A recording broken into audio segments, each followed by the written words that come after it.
Yai TV filɛba jama Mali kɔnɔ ani Mali kɔ kan aw bisimila an ka bi dɔgɔkun kibaruyaw kɔnɔ bi bakurubaw filɛ. Dɔgɔkun kelen foroba boloci kɛra Kayi dugu kɔnɔ kɛnɛya tigilamaw fɛ walasa ka ɲɔni ani a sina kɛlɛ. Sɔni aw bɛna walawalali sɔrɔ o ko kan nin dɔgɔkun kibaruya in na. Ɲɔgɔn dɛmɛ hokumu kɔnɔ Fondation Fatimata Jakite ye dɛmɛ kɛ ka ɲɛsin Kayi dɛsɛbaatɔw ma. Aw bɛna walawalali sɔrɔ o ko kan. Dansigi kɛra jɛkulu min bɛ yen n'a bɛ wele AM. O kɛlen kɔ Kayikaw hakilina ye mun ye o ko kan aw bɛna walawalali sɔrɔ nin dɔgɔkun kibaruya in na. Aw bisimila ko kura i n'a fɔ an y'a fɔ aw ɲɛna cogo min na bakurubaw la Kayi kɛnɛya tigilamaw ye tile 7 boloci kɛ walasa ka ɲɔni ani ɲɔni sina kɛlɛ. Denmisɛnw minnu si b'a ta kalo 9 fo ka taa bila san 14 ma bolocilaw ka fɔ la nin baara in kɔni tɛmɛna ni wasa ye. An ka jɛ k'an ɲɛmada Jika Jaraka sɔrɔlenw na. Dɔgɔkun kelen foroba boloci kɛra Kayi dugu kɔnɔ walasa ka ɲɔni ani ɲɔni sena kɛlɛ. Samba Njim ni ale ye Kayi CCRF baarakɛla ye a bɛ ɲɛfɔli k'an ye boloci in kan. Boloci ye n'an b'a fɔ bamanankan na ɲɔni boloci n'an b'a fɔ a ma tubabukan na ko rougeole. Bon cette fois-ci rougeole ni rubéole o de faralen bɛ ɲɔgɔn kan. Donc boloci de bɛ ka kɛ denmisɛnninw na. Kalo 9 fo san 14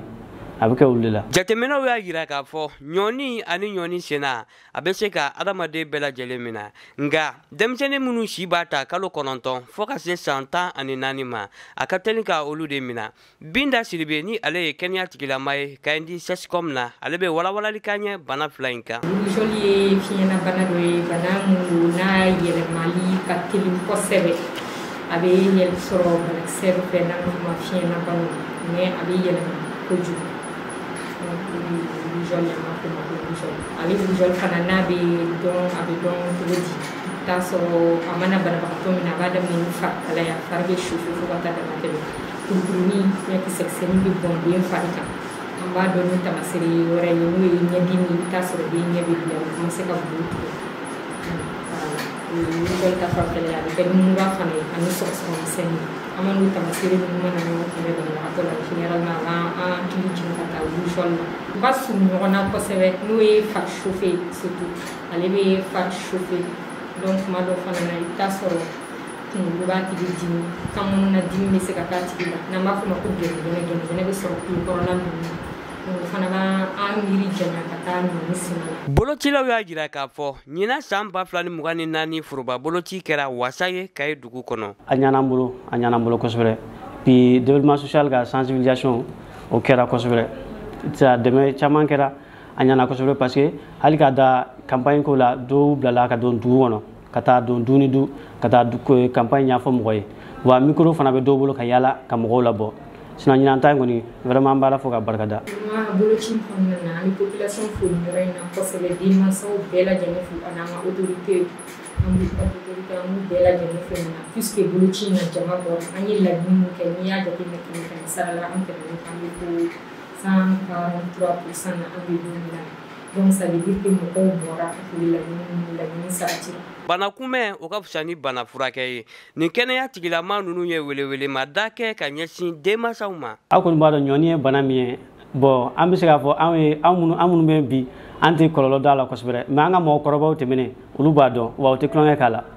donc n b'a ɲini denmansaw bɛɛ fɛ maa o maa ni den bolo ma ci ni den b'a ta kalo 9 fo san 14 i jija i ka bɔ n'a ye i ka se n'a ye i ka sigida dɔgɔtɔrɔso la walima point fixe minnu sigilen don dugu kɔnɔ i ka taa i den boloci. An b'a laɲini kɛ population fɛ k'u hakili to denmisɛnninw ka boloci la parce que boloci de bɛ se ka denmisɛnninw tanga ka bɔ nin bana ninnu ma. Jugu wɛrɛ tɛ maa la ni bana tɛ a ka kan an k'an ka kɛnɛyaw matarafa. Kayi dɛsɛbaatɔ ma 50 garijɛgɛ donna malo bɔrɔ tulu bidɔn fo ka taa se makɔrɔni bɔrɔw ma sibiridon tɛmɛnen Fondation Fatimata Jakite fɛ Adama Mayiga ale tun b'o kɛnɛ kan an ka jɛ k'an ɲɛmada a ka sɔrɔlenw na. Sunkalo ɲɔgɔn dɛmɛ hukumu kɔnɔna na sibiridon marisi kalo tile 30 san 2024 Lafiyabugu ekɔliso kɔnɔna na baɲumankɛ tɔn min bɛ ni a bɛ fɔ a ma Fondation Fatimata Jakite ye dɛmɛ dɔ kɛ ka ɲɛsin Kayi dɛsɛbaatɔw ma min laɲini tun ye walasa ka se ka dɔ bɔ sunkalo musaka gɛlɛyaw la. Bon an bɛ kɛnɛ mun kan c'est juste que c'est-à-dire fondation yɛrɛ ka base ye nin n'a ɲɔgɔnnaw de ye hadamadenw bɛ kɔnɔnafili la wagati mun hadamadenw bɛ degun na wagati mun na ka se ka na ni fɛn ye mun bɛ se ka dɔ bɔ kɔnɔnafiliw la an nana ni malo ni fɛn ninnu ye bi kana di Kayi population ma u ka se k'u yɛrɛ dɛmɛ n'a ye cogo min ni bɛɛ ye dɔ de kɛ a ka fisa jamana ko la barisa bolokɔniden kelen tɛ bɛlɛ ta an nana nin de kama ka se ka na jamana kɔnɔdenw an se ye mun ye fondation se ye mun ye ka se k'a k'u ye présidenti ka cikan don halisa k'a se bɛɛ lajɛlen ma nin tɛ foyi ye nin ye de dɔrɔn ka se u se k'u yɛrɛ dɛmɛ cogo min sunkalo hukumu kɔnɔna la ka na di Kayi population ma cogo min na. Nation Fatimata Jigete ka kɛnɛ kan concernant mun y'a ka dɔn Ramadan donc pour di dɛsɛbagatɔw ma laɲini y'o de bi wulada na. Bon kiti minnu labɛnna a ka ca kojugu barisa Mali région bɛɛ de don nin ye Kayi ta de ye k'a daminɛ Bamakɔ Segu Sikaso fo Gawo fo Kidal bɛɛ an y'a bila ka taa fan bɛɛ de équipe an ka équipe sur toutes les places voilà fondation membre bɛ fan bɛɛ fɛ ka se ka nin distribution ninnu kɛ cogo min na voilà.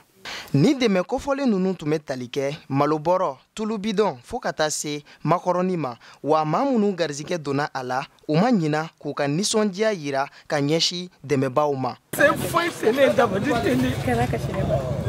ne fana ta ye dɛmɛ k'aw ye a di Ala k'a sɔrɔ hali sisan a ka se ka d'an ma ne filɛ ne ni kɔrɔmuso dɛmɛbaga foyi t'anw na hali anw bɛ min dun bi a ka harama t'an bolo. N bɛ duwawu de k'a ye Ala ka si ni kɛnɛya d'a ma Ala ka laban ko ɲuman d'a ma Ala ka barika don a denw na Ala ka kisi jugu tɔɔrɔ ma hali bi san o san a ka fɛn kɛ min ka ca ni nin ye Ala ka nafolo Ala k'a jidi Ala kana kasara don nafolo la Ala ka barika don nafolo in na Ala kana Ala bila jugu ye. Hɔgɔni bonya diyara n ye ka bɛn a ma sunkaloba kɔlɔ in na vraiment Ala ka kɛra hɛrɛ aw bɛɛ lajɛlen ma ka a diyara n ye kojugu Ala ka a to sa wɛrɛ a ɲɔgɔn wɛrɛ a ka ɲɔgɔn wɛrɛ k'an ye Ala ka bateau bɛɛ minɛ ka sɛmɛ ji ka fɛn nakasi ka jamana basigi Ala ka jamana ja Ala ka hɛrɛ k'aw bɛɛ lajɛlen ye. Bon tiɲɛ yɛrɛ la an b'a fɔ ka waleɲuman dɔn ka ni ce ka ni baraji halisa Ala ka dɔ fara n'a ɲɔgɔnnaw kan bon san wɛrɛ fana ni Ala y'o ɲɛna Ala k'o fana taa caya ni nin. Ni kalo barikama in kɔnɔna na ni nin kɛwale sugu cayara dugu kɔnɔ a fɔ o tɛna kɛ sababu ye ka dɛsɛbaatɔw ɲɛji cɛ ani ka dɔ bɔ u ka sɛgɛn na wa. Ne bɛ ladikan fɔ setigi ye nin fila kɛ cogo min yarabi setigi fɛn o fɛn n'a bɛ min bolo i se ye min ye i ka kɛ fantanw ye i ka kɛ yadimɛw ye n'i y'a k'u ye i b'a lɔyɔrɔ sɔrɔ sini n'u sera k'a k'an ye u b'a lɔyɔrɔ sɔrɔ sini se t'an ye dɛ se t'an ye dabari t'an ye hali ni dɔrɔmɛ de b'olu bolo dɔrɔmɛ fila de b'u bolo u k'a tila u k'anw se t'anw fantanw sɔn. Kalandenw ka jɛkulu min bɛ yen n'a bɛ fɔ a ma ko AM jamana ɲɛmaaw y'a jira k'a fɔ u ye dansigi kɛ o tɔ in na nin kunnafoniya in diinen kɔfɛ Kayikaw ye u hakilinata fɔ o ko kan an ka jɛ k'a ɲɛmada Gamala Kuyate ka sɔrɔlenw na.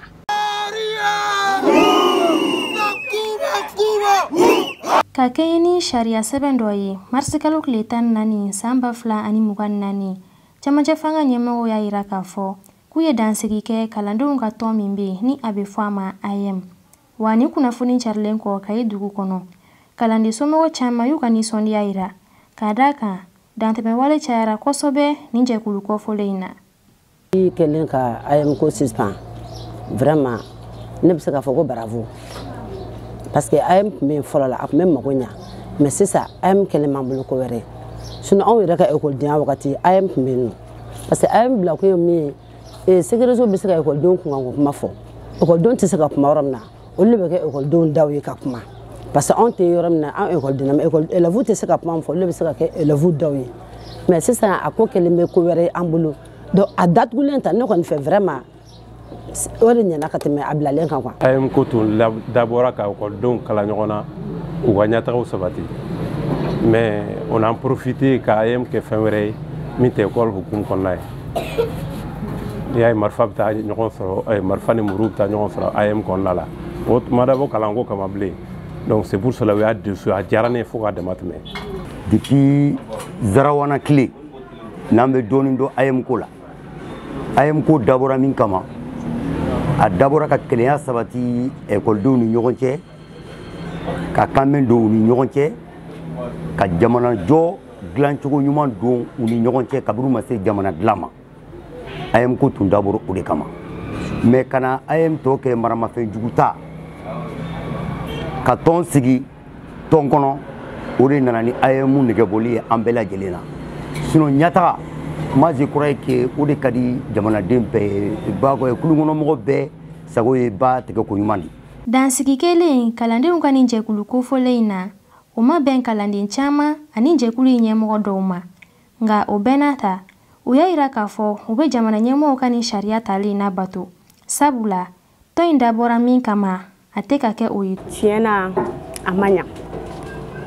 parce que anw ekɔlidenw ka ko caman bɛ yen nɔ ayam de bɛ se k'a ɲɛnabɔ an ye an tɛ se k'a fɔ n'an y'a fɔ bɔ ko ekɔliden ka kuma tɛ a bɛ se ka gɛlɛya las'an ma ani mɛtiriw cɛ comme i n'a fɔ k'a bɛ se ka gɛlɛya las'an ma ani surveillanw ni directeurs yɛrɛ ni ɲɔgɔn cɛ.